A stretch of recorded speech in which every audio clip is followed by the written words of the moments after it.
दोस्तों, एक औरत अपनी कौन सी एक चीज सभी को दिखाती है, लेकिन अपने पति को वो एक चीज कभी नहीं दिखाती है। पति कितना भी कोशिश कर ले, पर पत्नी अपने पति को ये एक चीज कभी नहीं दिखाती है। जबकि पति के अलावा जितने भी लोग हैं, वे सभी उसकी ये चीज देख सकते हैं, लेकिन पति ही एक ऐसा व्यक्ति होता है जिससे वो हमेशा छुपाती है और कभी नहीं चाहती कि उसका पति देखे। मैं आपको एक छोटी सी कहानी के माध्यम से बताता हूं कि वो कौन सी चीज है। एक बार की बात है, किसी गांव में एक पति पत्नी रहते थे और दोनों बहुत खुश थे। जब भी वे किसी काम के लिए जाते तो आपस में सलाह मशवरा करने के बाद ही जाते थे। पत्नी अपने पति से बिना अनुमति लिए कोई भी काम नहीं करती थी और पति भी अपनी पत्नी से पूछे बिना कोई कार्य नहीं करता था। उनकी जिंदगी बहुत अच्छी चल रही थी, लेकिन उनकी एक ही समस्या थी कि उनके जीवन में संतान की प्राप्ति नहीं हुई थी। उनके विवाह के कई वर्ष बीत चुके थे, जिससे वे दोनों बहुत ही चिंतित थे। उन्हें यह समझ नहीं आ रहा था कि आखिर उनके जीवन में संतान की प्राप्ति क्यों नहीं हो रही है। वे सोचते रहते कि शायद उन्होंने भगवान के दरबार में कोई ऐसा कर्म किया होगा जिसकी वजह से वे संतान सुख से वंचित रह गए।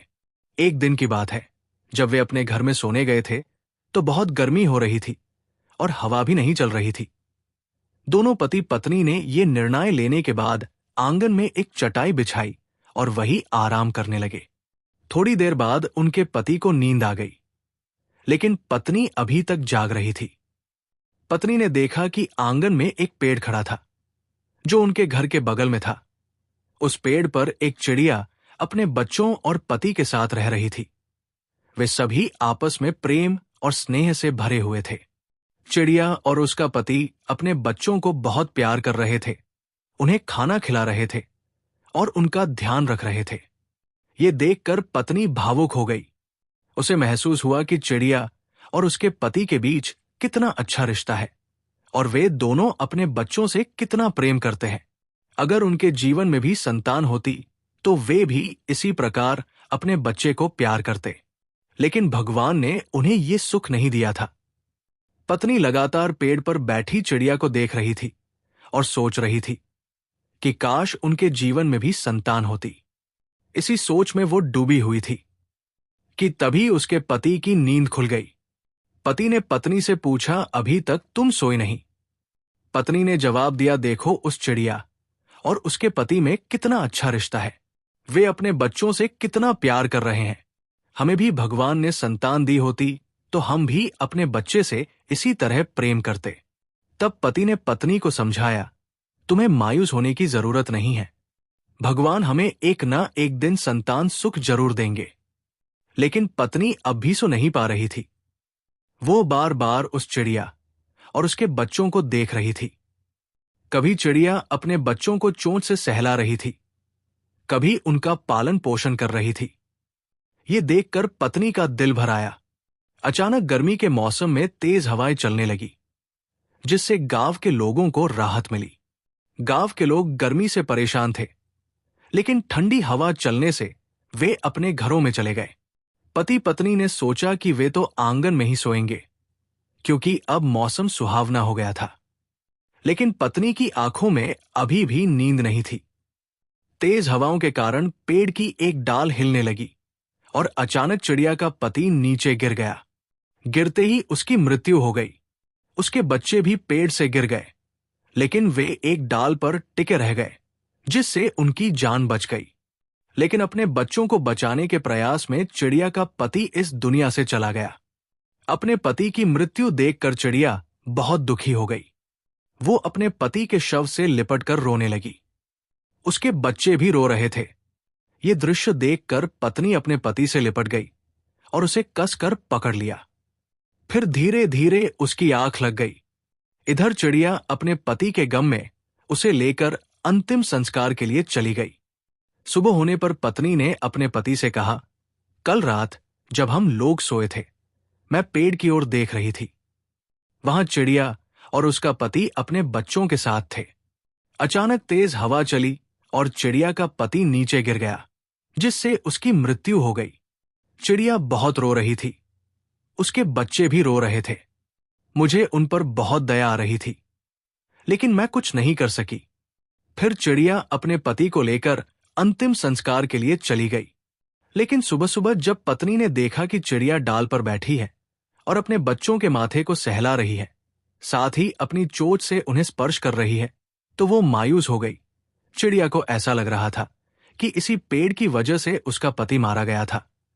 इसलिए वो अपने बच्चों को लेकर उड़ गई और अपने घोंसले को भी छोड़ दिया। पत्नी को बहुत दया आ रही थी। उसे लग रहा था कि उसे चिड़िया को रोकना चाहिए, क्योंकि वे भी इंसानों की तरह अपने परिवार के प्रति भावनाएं रखते हैं। लेकिन वो उन्हें कैसे रोक सकती थी? चिड़िया इंसानों की भाषा नहीं समझती थी और नहीं उनकी आवाज को सुन सकती थी। बेचारी पत्नी हाथ मलती रह गई और चिड़िया अपने बच्चों और घोंसले को छोड़कर चली गई। कुछ दिनों तक पत्नी चिड़िया की याद में खोई रही। तभी अचानक किसी ने उसे बताया कि पास के गांव में एक महान संत आए हैं। लोग कहते थे कि वे किसी के भी भविष्य के बारे में बता सकते हैं। अगर उन्हें संतान की प्राप्ति नहीं हुई है तो वे उनके पास जाकर पता कर सकते हैं कि उनके भाग्य में संतान सुख लिखा है या नहीं। पति पत्नी इस बात को सुनकर बहुत उत्सुक हो गए और संत के आने का इंतजार करने लगे। अगले दिन जब संत उनके गांव में आए तो दोनों मायूस होकर उनके पास पहुंचे और बोले, गुरुदेव, हमारी कोई संतान नहीं है। हमारा विवाह कई वर्षों पहले हुआ था, लेकिन अब तक हमें संतान सुख नहीं मिला। लोग हमारी मजाक उड़ाते हैं, हमें ताने देते हैं। मेरे पति को भी लोग तरह तरह की बातें सुनाते हैं, जिससे हम बहुत दुखी हैं। कृपया हमें बताइए कि क्या हमारे भाग्य में संतान की प्राप्ति होगी। संत ने मुस्कुराकर कहा, मैंने तुम्हारे भाग्य को देख लिया है। तुम्हारे भाग्य में संतान की प्राप्ति अवश्य होगी और वो तुम्हारे जीवन में बहुत खुशियां लाएगी। ये सुनकर पति पत्नी बहुत खुश हो गए और संत को प्रणाम कर वहां से चले गए। कुछ समय बीत गया, लेकिन उन्हें संतान की प्राप्ति नहीं हुई। तब उन्होंने सोचा कि संत ने झूठ कहा होगा। लेकिन वर्षों बाद आखिरकार उनके घर में संतान का जन्म हुआ। संतान की प्राप्ति होते ही पति बहुत खुश हुआ और अपने बच्चे के लिए तरह तरह के खिलौने लाने लगा। वो पत्नी से भी ज्यादा अपने बच्चे की देखभाल करने लगा। पत्नी कभी कभी अन्य कार्यों में व्यस्त हो जाती, लेकिन पति हमेशा कहता, खाना समय पर बने या न बने, कोई और काम हो या न हो, लेकिन बच्चे के साथ हमेशा रहना चाहिए। ये संतान हमारे वर्षों की तपस्या का फल है। हमें इसकी अच्छे से देखभाल करनी चाहिए, चाहे हम भूखे ही क्यों ना रह जाएं। पति की आदेश को सुनकर पत्नी भी वैसे ही करने लगी। वो अपने बच्चे को अच्छे से देखभाल करने लगी और अन्य कार्य बाद में करती। पति हमेशा कहता कि अगर बच्चे को किसी भी तरह की परेशानी हो तो तुम मुझे बताना, मैं इसका इलाज जरूर कराऊंगा। एक दिन पति बाजार गया और वहां से अपने बच्चे के लिए खिलौने खरीदने लगा। तभी अचानक एक दुखद समाचार आया कि उसकी एक सड़क दुर्घटना में मृत्यु हो गई है। जब पत्नी ने यह सुना तो वो भागती हुई गई और अपने पति के शरीर से लिपटकर जोर जोर से रोने लगी। लेकिन वो कर भी क्या सकती थी? जो नियति में लिखा था वही हुआ। पत्नी अपने पति का अंतिम संस्कार करने के बाद पूरी तरह से टूट चुकी थी। उसे समझ नहीं आ रहा था कि आखिर उसके जीवन में ऐसा क्यों हुआ। उसी रात उसने सपना देखा कि वही चिड़िया उससे कह रही थी, जिस तरह मेरे साथ हुआ वही तुम्हारे साथ भी हुआ, लेकिन चिंता मत करो, मैंने अपने आप को संभाला और अपने घोंसले को छोड़ दिया, जिससे अब मैं जहां भी हूं सुखी और सुरक्षित हूं। जब पत्नी की नींद खुली तो उसने इधर उधर देखा, लेकिन उसे कुछ नहीं दिखा। उसे महसूस हुआ कि शायद चिड़िया उसे संकेत देने आई थी। अब उसे समझ आ गया था कि शायद जिस भूमि पर वे रह रहे थे वही कोई दोष था, जिसकी वजह से उसके पति की मृत्यु हो गई। उसने तय किया कि वो अब यहां नहीं रहेगी और अपने बच्चों को लेकर कहीं और चली जाएगी। लेकिन जब गांव वालों को यह बात पता चली तो उन्होंने उसे रोकने की कोशिश की। उन्होंने कहा, तुम यहां से नहीं जा सकती। जो भी होता है वो नियति के अनुसार होता है। अगर भाग्य में है तो वो होकर रहेगा। लेकिन पत्नी लाख समझाने के बावजूद भी नहीं मानी और अपने बेटे को लेकर दूसरे गांव में जाकर बस गई। वहां उसने अपना जीवन नए सिरे से शुरू किया। धीरे धीरे उसका बेटा बड़ा होने लगा और वो उसकी परवरिश अच्छे से करने लगी। उसे एहसास था कि अब उसका पति नहीं रहा, इसलिए उसका बेटा ही उसका सहारा है। अगर पुत्र भी उसकी देखभाल नहीं करेगा तो इस दुनिया में कोई और नहीं करेगा। वो अपने बेटे को बहुत प्यार करती, उसे अच्छी शिक्षा देने के लिए संघर्ष करती। बेटे की पढ़ाई के लिए वो दूर दूर तक मेहनत मजदूरी करने जाने लगी। लेकिन लोग उसका मजाक उड़ाते और कहते, ये औरत मजदूरी कर रही है, इसे तो घर में सफाई और छोटे मोटे काम करने चाहिए। एक दिन एक व्यक्ति ने उससे कहा, बहन, तुम मेहनत मजदूरी क्यों कर रही हो? तुम्हें किसी के घर में सफाई आदि का काम करना चाहिए। ये औरतों के लिए बेहतर होता है। तुम इस तरह मजदूरी करोगी तो लोग तुम्हारे बारे में गलत विचार बनाएंगे। ये सुनकर महिला ने जवाब दिया, भाई, आप ही बताए, मैं क्या करूं? मेहनत मजदूरी में ज्यादा पैसे मिलते हैं, जबकि घर के कामों में बहुत कम। अगर मैं लोगों की बातों की चिंता करने लगूं, तो क्या वे आकर मुझे खाना देंगे? मैं बहुत गरीब हूं और अपने बेटे को पढ़ा रही हूं। उसकी पढ़ाई में पैसे लगते हैं, इसलिए मुझे ये काम करना पड़ता है। तब वो व्यक्ति सोच में पड़ गया और फिर कहा, बहन, हमारे घर में तुम्हारे लिए एक काम है। अगर तुम चाहो तो वहां काम कर सकती हो। जितने पैसे तुम्हें मजदूरी में मिलते हैं, उतने ही मैं तुम्हें दूंगा।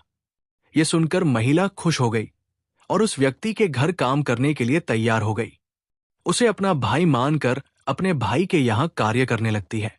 उसकी पत्नी उससे नाराज हो जाती है। उसे लगता है कि मेरा पति गैर औरतों को अपने घर में काम करने के लिए रख रहा है, जिससे हमारे ऊपर से उसकी नजर बदल जाएगी। क्योंकि औरतों को ऐसा ही लगता है कि पुरुष अच्छे नहीं होते और पुरुषों का दिमाग हमेशा बदलता रहता है। एक दिन वो औरत काम करने आई, तभी व्यक्ति की पत्नी ने कहा, देखिए बहन, आज से आप मेरे घर में कार्य करने मत आइएगा, क्योंकि मैं आज से खुद अपना कार्य कर लूंगी। पहले मैं बीमार थी और बीमारी की वजह से मेरे पति ने सोचा कि मैं किसी को अपने घर पर साफ सफाई करने के लिए रख लूं। लेकिन अब मैं बिल्कुल ठीक हो चुकी हूं, इसलिए आप आज से आना बंद कर दें और साथ ही आपके जो भी पैसे हुए हैं, मैं आज ही आपको दे देती हूं। उसने उस औरत को उसके कमाई के पैसे लाकर दे दिए। औरत मायूस होकर वहां से चली जाती है और सोचने लगती है, अब तो मेहनत मजदूरी का भी रास्ता बंद हो गया, क्योंकि जहां मैं पहले मेहनत मजदूरी करती थी, वहां पहले से ही और लोग काम कर रहे हैं, जिससे वहां का मालिक अब मुझे काम पर नहीं रखेगा। लेकिन अपने बच्चों की स्कूल फीस देने और उनका पालन पोषण करने के लिए वो कुछ न कुछ काम करना चाहती थी, पर उसे कोई काम नहीं मिल रहा था। शाम के समय उसका पति घर वापस आता है और कहता है, आज बेहन दिखाई नहीं दे रही है। तभी उसकी पत्नी कहती है, वो बेहन छोड़कर चली गई है। उसने कहा कि मैं इस घर में सफाई का काम नहीं करूंगी, क्योंकि जहां मैं मेहनत मजदूरी करती हूं वहां मुझे अच्छा लगता है, इसलिए मैं वहां पर काम करके ही खुशी महसूस करती हूं। इसी वजह से मैं यहां से जा रही हूं। मैंने उसे उसके सारे पैसे दे दिए और उसने कहा कि आज से मैं इस घर में कभी भी वापस नहीं आऊंगी। पति सोचने लगा कि आखिर उस औरत को क्या हुआ, मैंने तो उसे सही राह दिखाई थी। मेहनत मजदूरी छोड़कर मैंने उसे एक छोटा सा काम दे दिया था, जिसमें उसे भी पैसे मिल रहे थे। जितना मेहनत मजदूरी में पैसे मिलते थे, उतने ही मिल रहे थे। फिर अचानक उसने काम कैसे छोड़ दिया।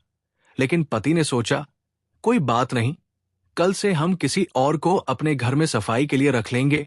तभी पत्नी कहने लगी, ठीक है, लेकिन औरत नहीं चाहिए, मर्द चाहिए, क्योंकि औरतें अच्छे से काम नहीं करती और हमेशा गंदगी फैलाती है, अपने बच्चों पर चिल्लाती है, जिससे घर में हमेशा तनाव बना रहता है।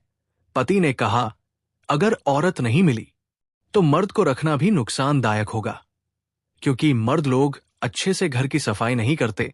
पत्नी बोली, नहीं, मर्द को रखना ठीक रहेगा, क्योंकि वे अपने साथ बच्चों को नहीं लाते, जिससे घर की सफाई करने में कोई रुकावट नहीं आएगी। पत्नी की बात समझकर पति ने कहा, ठीक है, मैं सुबह जाकर कोई नौकर ढूंढ लाता हूं। सुबह होते ही पति किसी अनजान व्यक्ति को ढूंढने लगा, जिससे वो पहले से जानता भी नहीं था। तभी अचानक वही औरत उसे दिखाई दी। पति ने कहा, बहन, आप कैसी हो? वो बोली, मैं बिल्कुल ठीक हूं, लेकिन आप कैसे हैं? पति ने कहा, मैं भी ठीक हूं, लेकिन आपने मेरे घर की सफाई का काम क्यों छोड़ दिया? आखिर बात क्या है? अगर तुम्हें पैसों की जरूरत थी तो तुम मुझसे कह सकती थी। मैं तुम्हें कुछ पैसे दे देता, जिससे तुम्हारे बच्चे अच्छे से स्कूल जा पाते और तुम्हारा घर खर्च भी ठीक से चल सकता था। लेकिन तुमने मेरी पत्नी से मना कर दिया और कहा कि तुम अब इस घर में काम करने नहीं आओगी। मेरी पत्नी ने तुम्हें तुम्हारे सारे पैसे दे दिए। लेकिन आखिर मामला क्या है? इतना सुनते ही वो औरत रोने लगी और कहने लगी, भैया, मैंने ऐसा कुछ भी नहीं कहा। आपकी पत्नी ने मुझे खुद मना कर दिया और कहा कि आज से तुम मेरे घर में कभी भी प्रवेश मत करना। मैं पहले बीमार थी, जिसकी वजह से मेरे पति हमेशा नौकर ढूंढते रहते थे और उन्होंने मुझे इस घर में लाया था। मैं सफाई का काम अच्छी तरह कर रही थी, लेकिन अब मैं ठीक हो चुकी हूं। ठीक होने की वजह से मैं चाहती हूं कि अब मैं खुद अपने घर की सफाई करूं।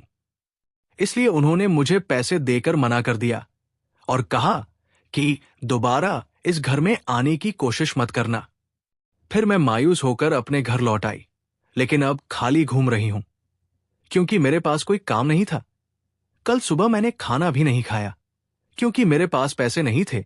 मैंने अपने बच्चे के लिए जो खाना बनाया था, वही उसने खाया और स्कूल चला गया, लेकिन मैं भूखी रह गई। ये सुनकर उस व्यक्ति को बहुत दुख हुआ। उसने कहा, बहन, आज से मैं तुम्हें अपनी बहन मान लिया हूं और कोई भाई अपनी बहन को भूखा नहीं देख सकता।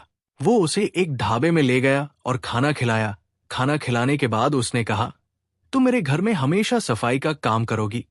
जिस पर वो बोली, ठीक है, मैं कल सुबह से आ जाऊंगी।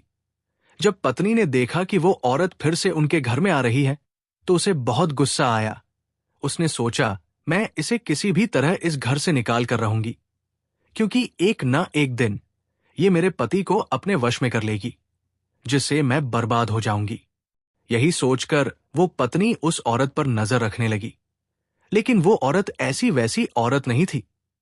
वो उसे अपना भाई मानती थी और हमेशा सफाई का काम ईमानदारी से करती थी। एक दिन उसकी पत्नी ने उस औरत की परीक्षा लेने के लिए एक कमरे में बहुत सारे पैसे रख दिए और खुद छिप कर देखने लगी। जब वो औरत सफाई करने के लिए उस कमरे में गई, तो उसने पैसे देखे, लेकिन सफाई करने के बाद बिना पैसे लिए वो वहां से चली गई। पत्नी को लगा कि ये औरत बहुत ईमानदार है, फिर भी वो किसी तरह उसे घर से निकालना चाहती थी। उसने एक चाल चली और खुद ही पैसे उठा लिए और अपने गहने भी छिपा दिए। शाम को जब पति घर आया, तो पत्नी फूट फूट कर रोने लगी और कहने लगी, मैंने आपसे कहा था कि कभी भी औरत को मत रखना, लेकिन आपने मेरी बात नहीं मानी। मैंने बहुत सारे पैसे कमरे में रखे थे। वे सारे पैसे लेकर वो औरत भाग गई। अब मेरे पास कुछ भी नहीं बचा। अगर वो ज्यादा मोटी रकम होती तो वो भी लेकर चली जाती, लेकिन कुछ ही पैसे थे। औरत बहुत चालाक और बेईमान थी। पति को विश्वास नहीं होता था। उसका पति कहता था कि मेरी बहन ऐसा नहीं कर सकती, लेकिन पत्नी बार बार उसे समझाती रही। अंत में पति को भी शक होने लगा और उसे लगा कि गरीबी के कारण अपने बच्चों की पढ़ाई और घर की परेशानी के चलते शायद उसने ये हरकत की हो। गुस्से में पति अपनी बहन के घर गया और उसे ताने देने लगा। उसने कहा, मैं तुझे अपनी बहन मानता था, तुझ पर विश्वास करता था, लेकिन तूने मेरे घर से पैसे चुराए। ये तूने ठीक नहीं किया। मैं तुझे कभी माफ नहीं करूंगा। अब दोबारा मेरे घर मत आना। ये सुनकर उसकी बहन फुट फुट कर रोने लगी और कहने लगी, भैया, आपने मुझ पर गुस्सा क्यों किया? सुबह होते ही वो अपने भाई के घर पहुंची, लेकिन पति ने उसे घर से भगा दिया और कहा, तू यहां दोबारा मत आना। ये सब होने के बाद वो औरत अपने जीवन में आगे बढ़ने लगी। उसने मेहनत मजदूरी करनी शुरू कर दी और पहले की तरह रोज काम पर जाने लगी। समय बीतता गया। उसका बेटा बड़ा हो गया, उसकी पढ़ाई भी पूरी हो गई और अब उसकी शादी की तैयारी होने लगी, मानो उसकी शादी कर दी। जब उसकी बहू घर आई तो वो बहुत खुश हुई, क्योंकि उसे लगा कि अब उसका परिवार बढ़ेगा। लेकिन शादी के बाद बेटा अपनी पत्नी के प्रभाव में आ गया और अपनी मां को नजरअंदाज करने लगा। वो बार बार उसे डांटता और ताने देता, और उसकी पत्नी भी बार बार उसे अपमानित करती। ये सब देखकर औरत अंदर से टूट चुकी थी। वो सोचने लगी, मैंने अपने बेटे को पालने और पढ़ाने में इतनी तकलीफ सही, लेकिन आज मेरा बेटा ही मेरा साथ छोड़ चुका है। उसकी पत्नी ने उसे अपने बस में कर लिया है। एक दिन शाम के समय बहू ने अपने पति से कहा, अगर आप अपनी मां को इस घर से नहीं निकालोगे तो मैं अपने मायके चली जाऊंगी। लड़के ने कहा, मैं अपनी मां को कभी भी इस घर से नहीं निकालूंगा, क्योंकि उन्होंने मेरे लिए बहुत कुछ सहा है। यह सुनकर पत्नी गुस्से में मायके चली गई। जब वो अपने मायके पहुंची तो उसकी मां ने पूछा, बेटी तू अचानक यहां कैसे आ गई? यह सुनकर वो रोने लगी और बोली, मां, मेरे पति मुझसे ज्यादा अपनी मां की परवाह करते हैं और मेरी कोई बात नहीं सुनते। कुछ दिनों बाद लड़के की सास उसके घर आई और अपनी बेटी के लिए अपने दामाद से माफी मांगने लगी। उसने कहा, मेरे बेटे, मेरी बेटी से गलती हो गई है, उसे माफ कर दो। लेकिन लड़के की मां ने कहा, नहीं, गलती मेरे बेटे की ही है। वो बहुत जिद्दी है, उसने तुम्हारे जैसी नेक औरत को दुख पहुंचाया, भगवान भी उसे माफ नहीं करेंगे। दोस्तों, आपको यह कहानी कैसी लगी? अगर आपको यह कहानी अच्छी लगी हो तो इस वीडियो को एक लाइक करके कमेंट में जय मां लक्ष्मी जरूर लिखें। धन्यवाद।